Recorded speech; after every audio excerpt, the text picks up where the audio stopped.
I'm a Government Affairs Counsel for PCIA in the Head Forum, and we're pleased to have you all here to discuss the wireless trends driving demand for distributed antenna systems. A couple of quick notes about programming for the remainder of the day. The exhibit hall opens at 3 p.m., so please do check that out. It's downstairs in this direction. And then at 7 o'clock, the opening gala is taking place on the foyer near the patio from 7 to 8:30 p.m. Anyone with a credential badge, VIP, general admission, has access to that event. So without further ado, I'd like to introduce our moderator. Our moderator is Marc Knapp, who has more than 17 years of RF operational and engineering experience and 10 years in the in-building wireless design area. He's presented at several Bixby and CUDA conferences on DAS basics, trends, and best practices, and presents DAS installations and case studies for connectivity wireless. As Director of National Program Management Operations, Mr. Knapp is responsible for the specialized program team that manages all design build DAS projects for connectivity wireless and their high volume customers. So without further ado, Marc. Good afternoon. So, first time basically moderating the panel, so this should be fun. It's a good subject. It's one that I'm very familiar with. Again, I've presented several Big C's conferences. They typically do a DAS boot camp. So when we go through these trends and we start getting into the Q&A, some of my answers seem to be a little bit more elementary than you're used to. It's because my audience is typically an informational base on DAS that's much lower than the audience I think that we have here. I think our panel here of experts can probably speak a little bit more intelligently in some of these than I can, but let's get right into it. So wireless by the numbers, there's some pretty amazing stats on here when you consider where we started 10, 12 years ago in wireless versus where we are now. We're seeing strong continuous growth. Data and multimedia obviously is driving this. If you're in the DAS or in the wireless industry, you know that capacity, throughput speeds, being able to have all of your devices and apps working on demand is very important. This year, 321.7 million subscriber connections. We've got a 17% increase over last year. Right now, I love this statistic, 101% of the U.S. population uses wireless. So more people use wireless than are actually in the U.S., which just means that everybody that's carrying two phones on their side, I guess that accounts for that additional 1%. And right now, 31% of U.S. households are wireless only. We've ditched the landline. 2.27 trillion text messages sent last year, 9% increase over the year. That's a phenomenal amount of SMS sent. 56.6 billion MMS sent and received. This is an interesting stat. So we've got SMS, 9% increase in just regular text messages sent. We've got a 64% increase in multimedia SMS sent. So picture mail, your video mail, things that are a more enriching text message, more enriching messages back and forth that's not voice. That's a huge increase. So that drives specifically going into the higher data usage, needing that higher throughput. Data traffic on wireless networks, 1.1 trillion megabytes. So that's more than double in the last 12 months, 104% increase. So 78.2 million active smartphones. Pretty soon everybody's going to be carrying a smartphone. It's rare to see someone with a phone that doesn't have the capability to do email, that doesn't have the capability to send MS messaging or have apps. We can continue on this, but data-capable devices increasing, wireless-enabled tablets, laptops increasing. The trend is up in all areas in having data-connected devices. So the big bottom line here, though, that I really like is 68.3 billion in wireless data revenue. Data revenue. That's not wireless calls. That's just data itself. 38% increase, or 38% of total revenue for all wireless companies are from data. It's a huge increase. Comparing that back though to 2014 years ago, 14 years is a long time in this industry. We know it's pretty fast moving. 38% of the U.S. population used wireless 14 years ago, compared to 101% now. So, voice only. There were no wireless only households. Everybody had a phone line in 2000. Everybody had a phone line connected to their house. They weren't relying on cell phones because, frankly, where was coverage in 2014 or in 2000 compared to now? You didn't have ubiquitous coverage, or you didn't have LTE networks that are in rural areas. The traffic on wireless networks, we had one T1 going to a cell tower. That would handle it, a single T1. Now we have Ethernet, massive amounts of data going to each location. And this one's really, I love this point. It's the key for this whole slide here, if you take nothing else away. In building expectations back then were low among commercial customers. Now in building expectations are absolutely required. You walk inside this facility to do a PCIA show, you better have coverage. And I don't care who you have, it better be the same level of coverage or better than you have outside. Hopefully in buildings, especially large venues like this, you're going to have that. So a little bit more of an eye chart, but accepted carriers and terms exchanged for DAS, that's another huge one. Used to, you were able to get a DAS installed because you had a certain, if you were a wireless carrier, you could get a DAS installed in a venue in exchange for 100, you'll get 100 devices, but we're going to put a DAS inside your facility. It was a sys-exchange DAS for devices. FCC came in, ruined all that, said that you can, the IRS came in, ruined all that, and said that that everyone can have their own phone. They can, you're no longer going to get a tax benefit for giving your employees phones. So now everyone is individually liable. It's a little bit of maybe a spiff or something from their company to pay for wireless service. So that incentive kind of went away from carriers to drive that.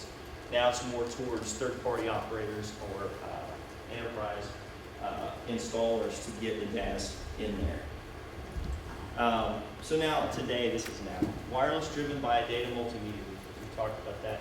Operations on smartphones, tablets, and air cards. How much of your business, everyone in here, how much of your business is run on a smartphone? A lot of it, the majority of it, I would say. Smartphones, 1 billion units shipped in 2013. That was a 39% growth over. We didn't have 20. That was an expectation. I don't have the final numbers for that, but that's a 39%, so 40% more smartphones than 2012. 80% of voice calls and 90% of data is indoors.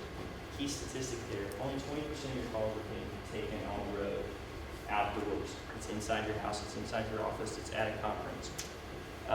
Commercial customers need coverage from multiple carriers and neutral host environments, and that's what I'm saying. So we're going towards more of a neutral host DAS inside all of your high-rise building, hospitality, and healthcare. So now DAS is really a necessity for not only the business, but their customers as well. I hit on this a little bit earlier, but carriers are more challenged in selling single carrier DAS. Neutral host is where it's at.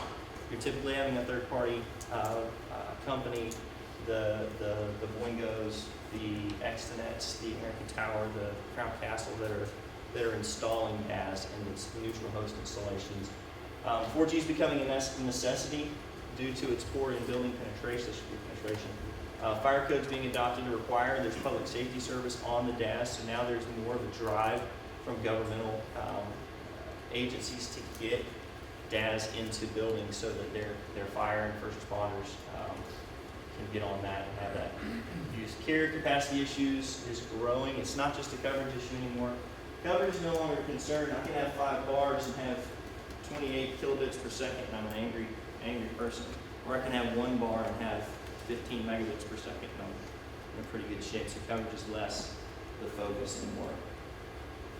A little bit of an eye chart, but this basically talks about the IDAS total, the total cost of getting a DAS.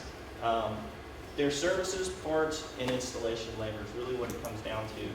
Labor taking up 50% of the cost of getting a DAS inside of a venue.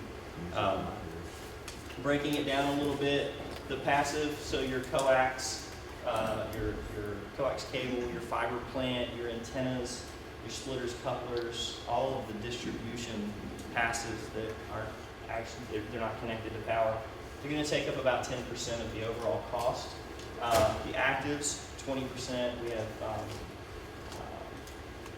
that's your remotes, that's your head-end gear, that's everything that's the point of interface into your DAS from the wireless carriage.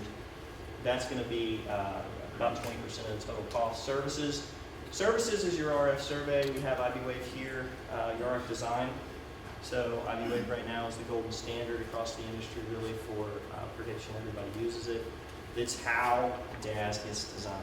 You start from a scope of work, and you start from a set of floor plans and a mindset of what you're going to install, and you sit down with an IBWave certified level 3 design engineer, and he's going to then create this design that's going to be either installed off that design, converted to AutoCAD, and then installed.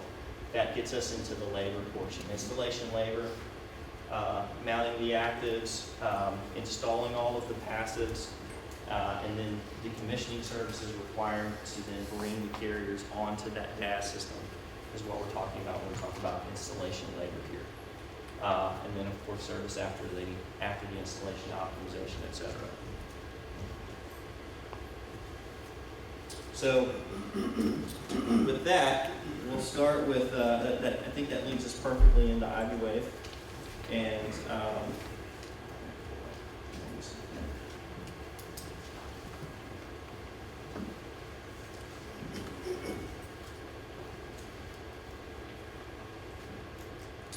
that brings us to Platinum, or IBWave. This up for you. Just let me know when you want me to flip slides.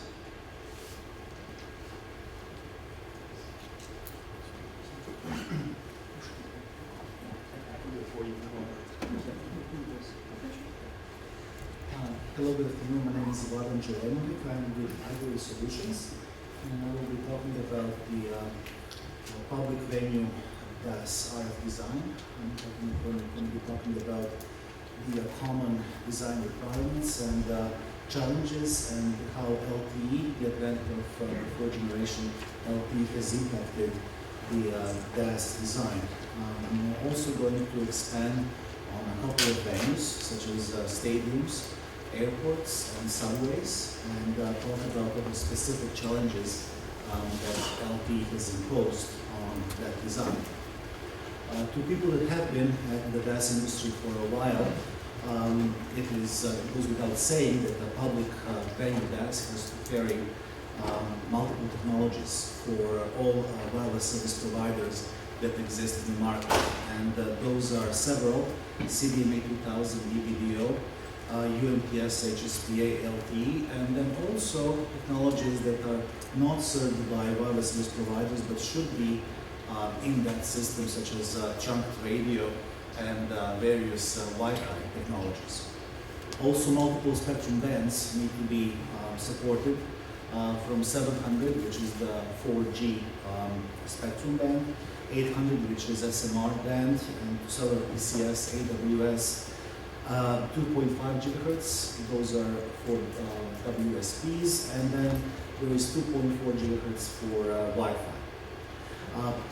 The participants at the public DAS network are called the network tenants, and as I mentioned, those are wireless service providers, public safety, but also venue operations, which is trunk radios. And the other characteristics of those networks is very high secularization that needs to support a very large density of users. It is much more so at the public venues than at the macro network. Resource sharing is a must, which means that cable, antennas, and power amplifiers need to be shared among the tenants. Now, with LTE, we have some additional requirements that are more stringent than before. Highest SANR and the bottom, the uplink and downlink is what impacts the data rate, and that is something that is crucial for customer satisfaction and high network performance. We have now more than one antenna at the location. We have 2x2 MIMO, that is being deployed at public venue networks. I wouldn't say all the time, but large majority of the time. That's something that increases the count of antennas at least, and also increases the number of cabling as well, because each of those MIMO antennas has to have a separate path back to the remote unit. Now, the sector overlap, that's something that we did not mind when it came to 3G technologies, UMTS and CDMA, but we now want to keep minimum, because there is no soft handover, and a large overlap can bring a lot of interference at the cell edge.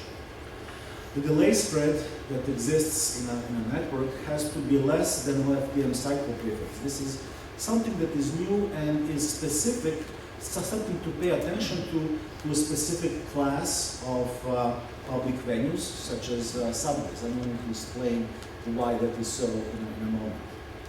Then we have also the number of zones, which is really LTE zone is very similar to a sector in 3G, but there is many more of those zones in public venues than there are sectors, 3G sectors.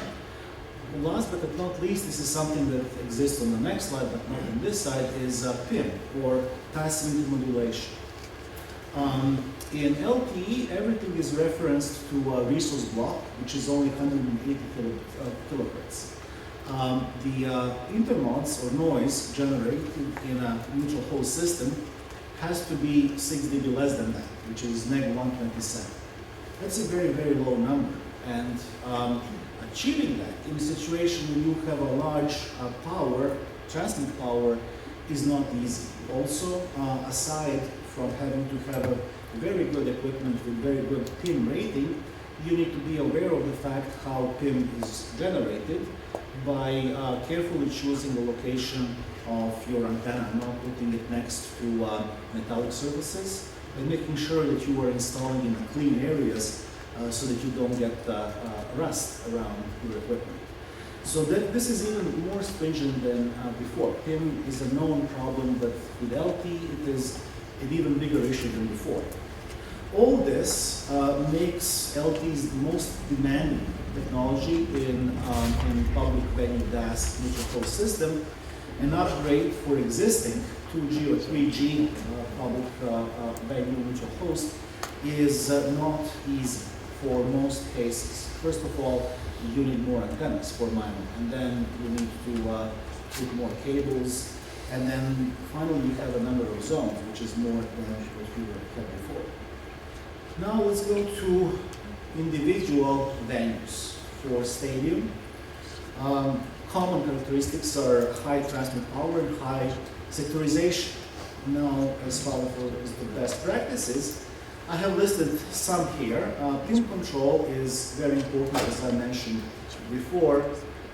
Here we have high power coming to the system from the PTS. And a simple math tells you that if you have 43 dBm coming into your head end, and if neg 127 is what you need to achieve at the other end on the LTE, then that is 170 dB below carrier. And that is a very, very high rating to achieve, to eliminate your noise. So that is something to pay attention to that was not an issue before. Uplink noise optimization is also something that is very important because, as I said, on the your SANR has to be high in order to achieve a good data rates. Power sharing management. Each tenant that is in the system has to have a certain amount of power given to them, and if that tenant increases the number of channels, then that should not affect a different tenant that is in the same band. The macro interference control is something that is highly recommended to be done, and that is something that needs to be done with the wireless service providers. Typically, open air stadiums do have a decent coverage of the seating area. It means that this is the coverage that you are designing against. You have to have a signal higher than that, and that is going to be a problem unless wireless service providers download the macro sites in order to use that coverage. So those are the best practices that I listed, and challenges are finding spots in antenna to cover in the seating area, and having a lot of LTE zones, meaning that you are going to have many sectors, and you need a very large BTS hotel real estate.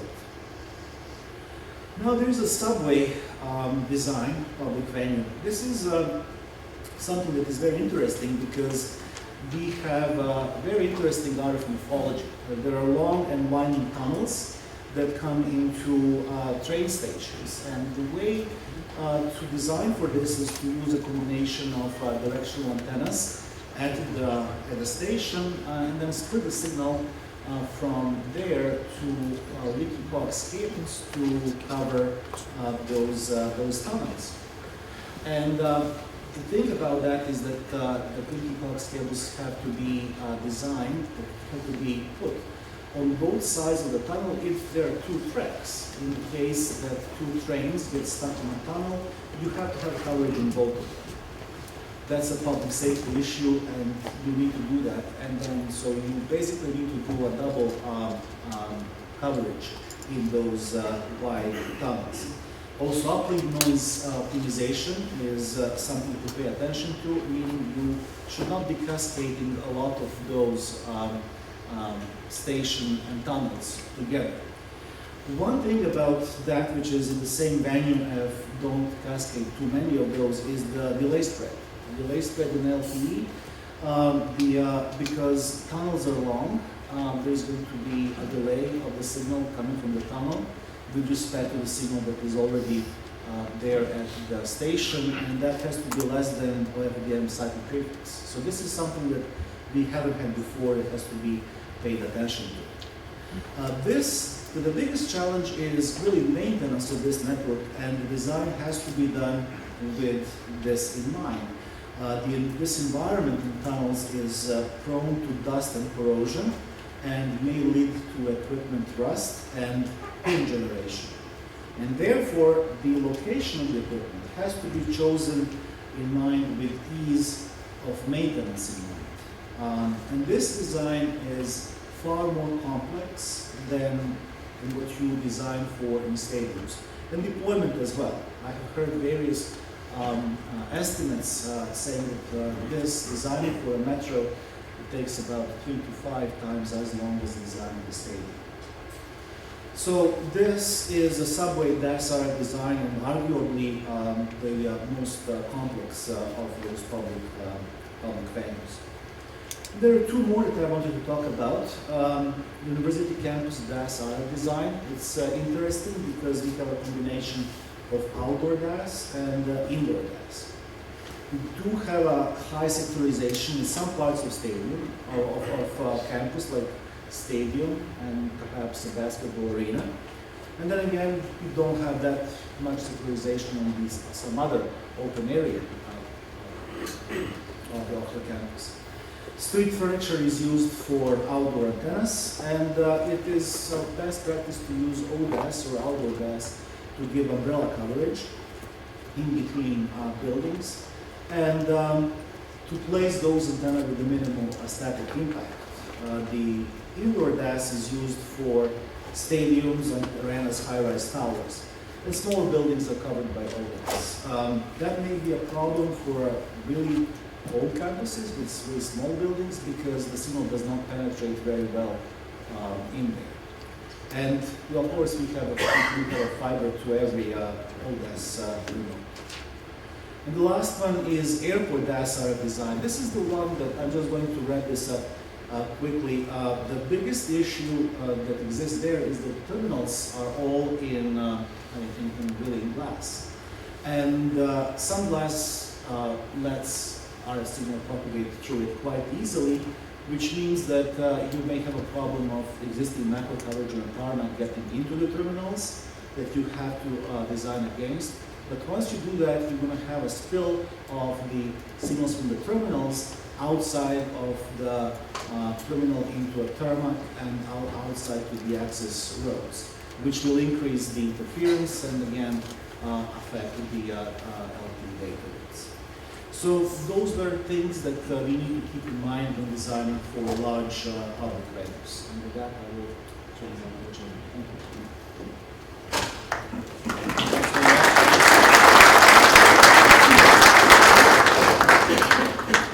So that was your crash course in RF design for in-building. All right, next up we've got Doug Lauder from Boingo to discuss some.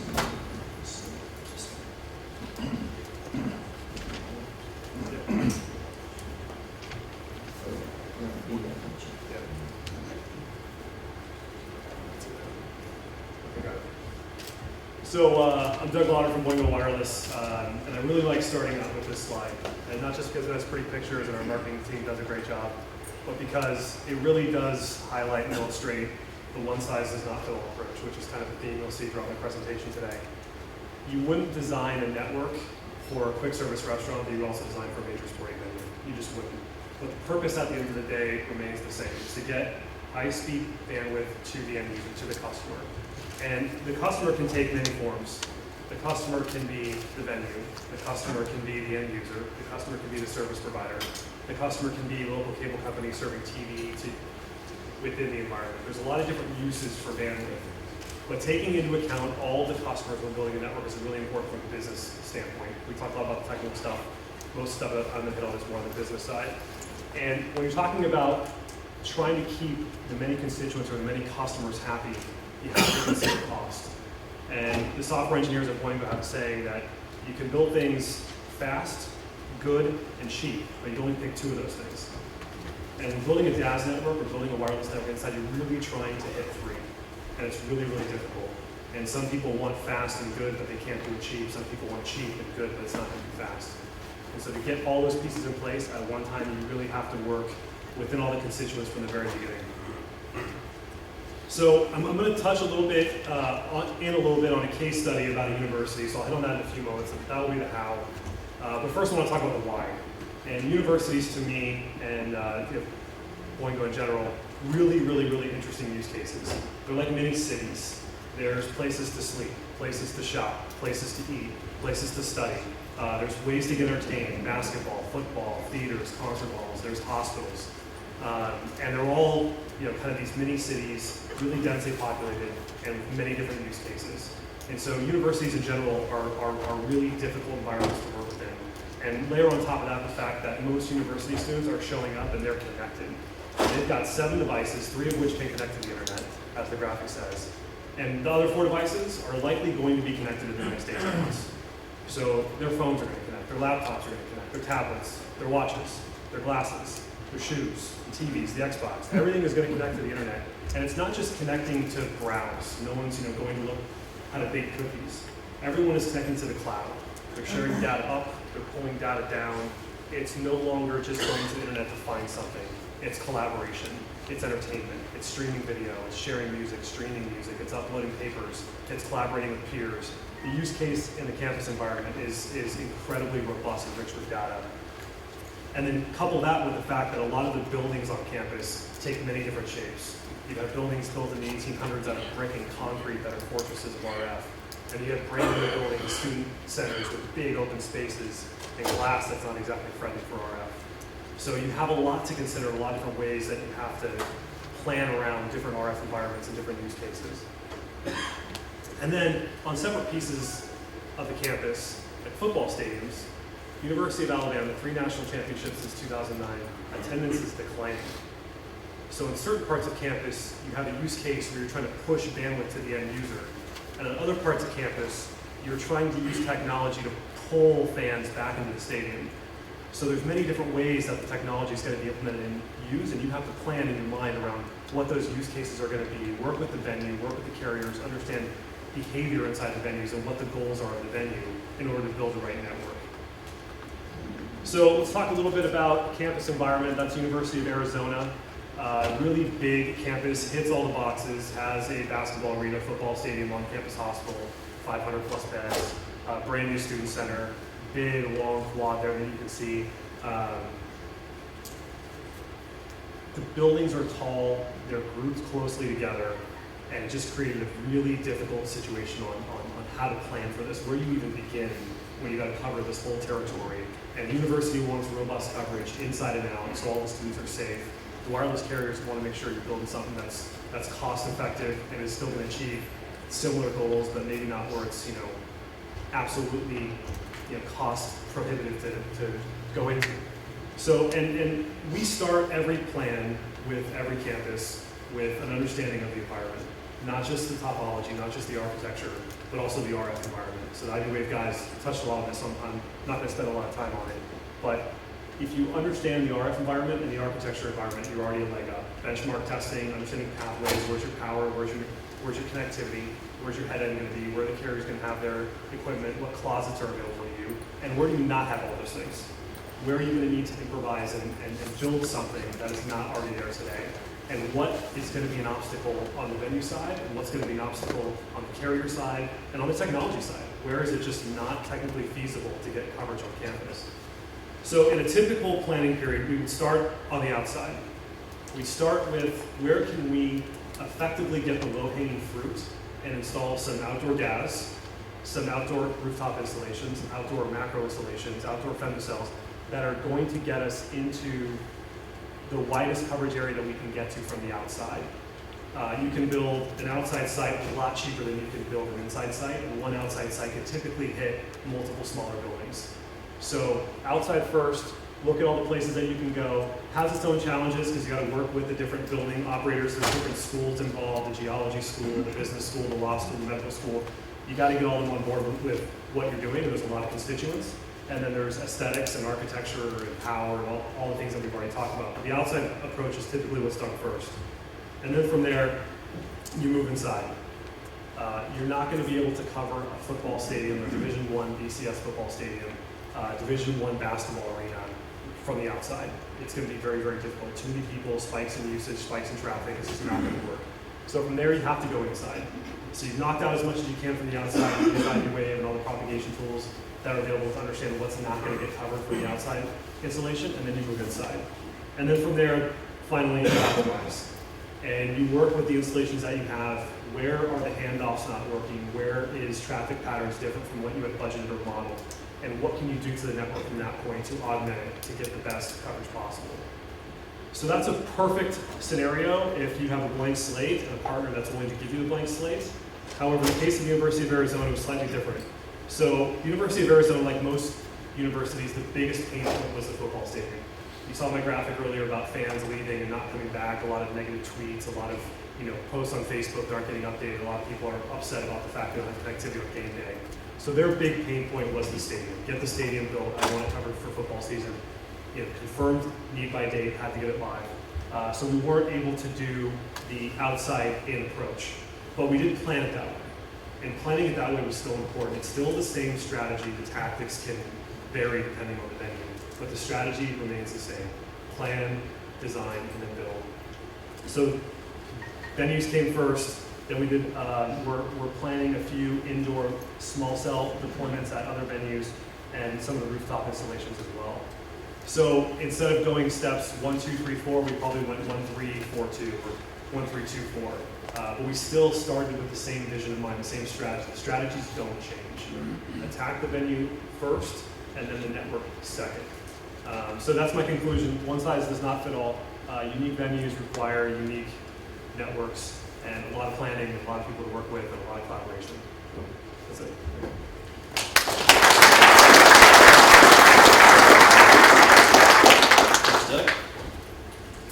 Next, we have Mike Cogliato with Solid.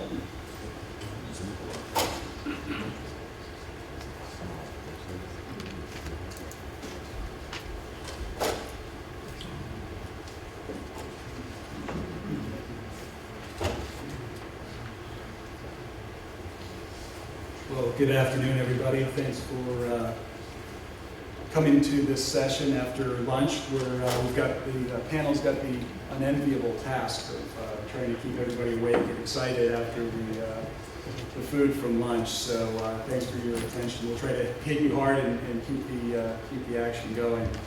My name is Mike Knapp. I have the privilege of being the Vice President of Marketing for Solid. Solid, for those that need a little bit of background, is we keep people connected and safe in a rapidly changing world. We develop RF amplifier, RF radio, and optical transport solutions. This is a great topic. I'm reminded of some of the media attention a couple of years ago that predicted that small cells were going to kill DAS, and here we are with a standing room only crowd. So if I could, let me share just a metaphor. If anybody was in this room earlier today, for what is driving the demand for gas is capacity. In other words, this room has transformed into probably twice the capacity that there was this morning in order to accommodate everybody's interest in this topic. I'd like to get into just a brief case study about the New York City subway. But first, what is driving demand for gas? And I think, put simply, it is. It's about staying connected and safe in a rapidly changing world. I think everybody's seen the fancy graphs from the various analysts about the capacity crunch, and depending upon which resource you look at, there's a prediction of a capacity growth of sixfold between now and the next couple of years. But I think what gets lost in that metric is another story, and it's really spikes. And what we're finding in any given market at any given time are that the average macro network cannot keep pace with these capacity spikes. And so our friend Ian Gillett at IGR, I don't know if Ian's in the room or not, had modeled in Chicago that by 2017, actually we're going to see demand or data spikes of 16-fold, which is a whole lot more than the 6-fold than generally we look at. So what does that mean? That means that there's a need to densify the networks. That you're going to bring this toolbox of solutions to the table in order to provide solutions so that people can stay connected and safe. Let me talk a little bit how this manifests in, I think, perhaps one of the toughest environments. And Vlad, I think, set me up perfectly. Subways are, they're underground. You've got no signal to begin with underground. They're large, expansive, and have some very unique characteristics. And we had the privilege of working with Transit Wireless, which is the neutral host at the New York City subway, which is one of the world's largest subways, and one of the world's largest subways as well, which present a number of challenges. Those challenges include, again, simply put, the size, the sheer magnitude of it, the age of this subway. This subway was not designed with DAS or wireless communications in mind 100 years ago. As a result, you've got a very old infrastructure with space constraints. The tunnels are very narrow. You have a facility that runs 24/7, 365 days a year. So it's very challenging to deploy wireless networks. You have expectations that when you that in your connected world to be able to seamlessly cross from above ground to below ground and still be able to be productive and communicate with the outside world. But with that brings the fact that you've got these people, it's underground, it's harsh conditions, as Vlad had mentioned. You have brake dust from the trains, you have heat constraint issues. To clean the subway, literally, you clean the area with power washers. And so this is all in the public. So you have the infrastructure is there. You need to be mindful of vandalism, things like that. And then it's New York City, folks. Real estate's at a premium. There's not a whole lot of space in the New York City subway. And so it brings a set of unique challenges that Solid was able to solve through a number of market conditions. Namely, we developed a 5-watt DAS system. If you're familiar with, and go back a few years with me, is Goldilocks and the Three Bears, right? You know, the 5-watt, as we deployed it and field tested it, became really the right fit solution for the New York City subway. In other words, the 1 watt or 2 watts were unable to keep up with the demand for capacity, whereas something like 20 watt was simply overpowering.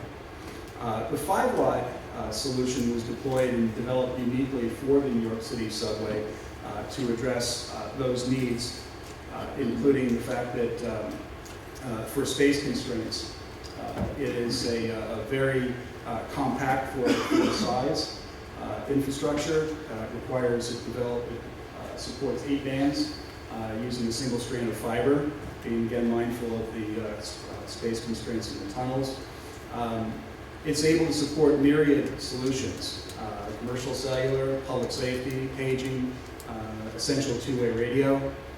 It's also enclosed in a enumerated cabinet.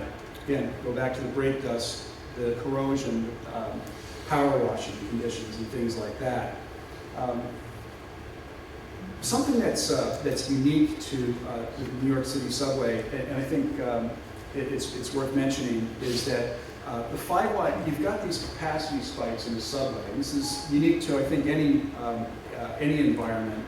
A airport, for instance, you've got the nature of users are to sit instead. Whereas on a subway, literally, you're on a platform for just a couple minutes. It's noisy, so you're really crushing the network. Generally, users are using data. The train comes, you're on the platform for a few moments, and you're gone. So you've got these wild spikes. And the 5-watt's been ideally developed in order to support that. One of the other aspects of the New York City subway that I mentioned, the real estate space constraints, is a base station hotel. In effect, we were able to separate and use fiber in order to accommodate the fact that there's just not a whole lot of room underground. The base station hotel, again, with fiber, we were able to house the large base station equipment and then feed the remotes. So the results so far of the New York City subway, so far it's in 50 stations. All 4 wireless operators are on board the DAS.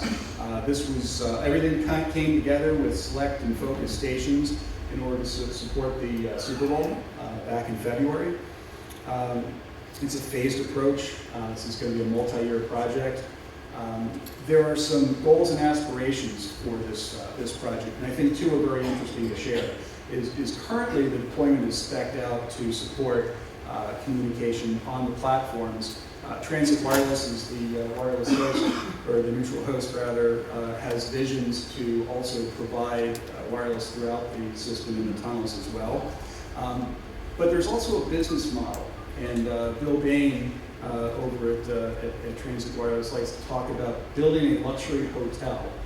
In other words, a platform that's able to support the needs of various stakeholders to be able to host services not only below ground, but also above ground in the infrastructure that's been deployed.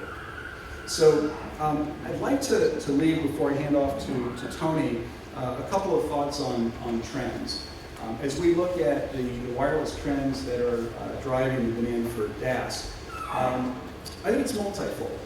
First of all is this realization that it's not just going to be DAS, it's not going to be small cells, it's not just going to be Wi-Fi, it's going to be a toolbox approach. And I think we've already started to hear from some of the previous presenters, and we'll probably have these conversations over the next day and a half, is that it's going to be a toolbox approach of, and it could be a mix. In a hotel like this, you might have DAS, you might have small cells, you might have Wi-Fi, and all of these are going to converge to help densify the network indoors, and you'll see that as well outdoors.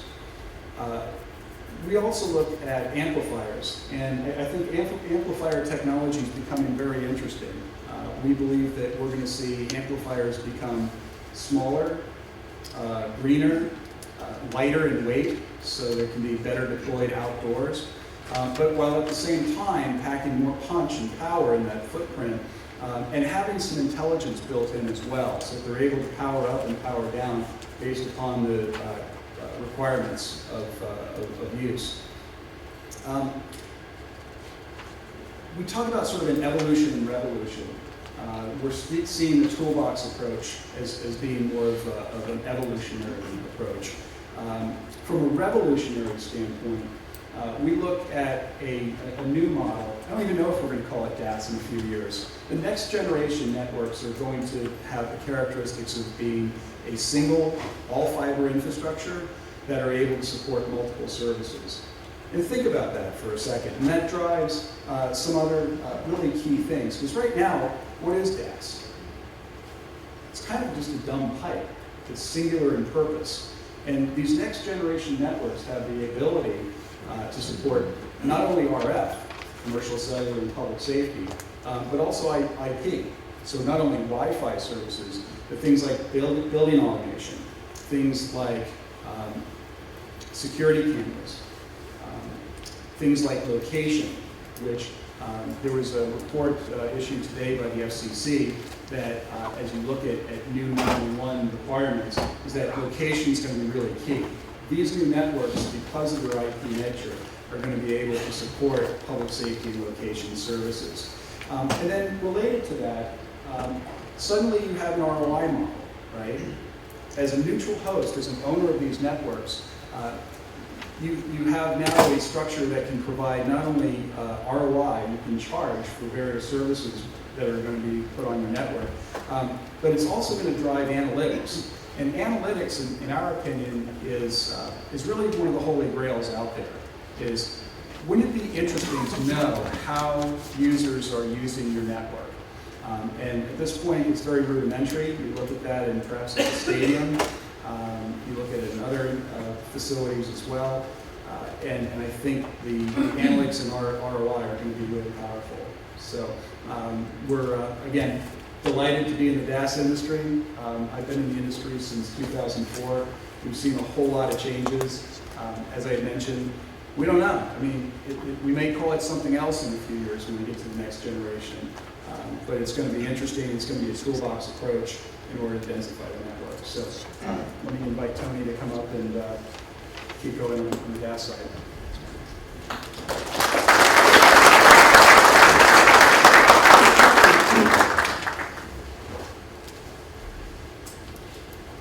Next, Mr.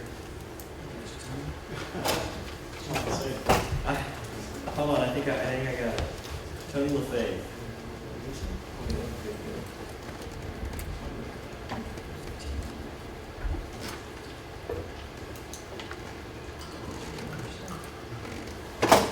All right, thank you. All right. Tony LaFave, I'm the Director of Product Management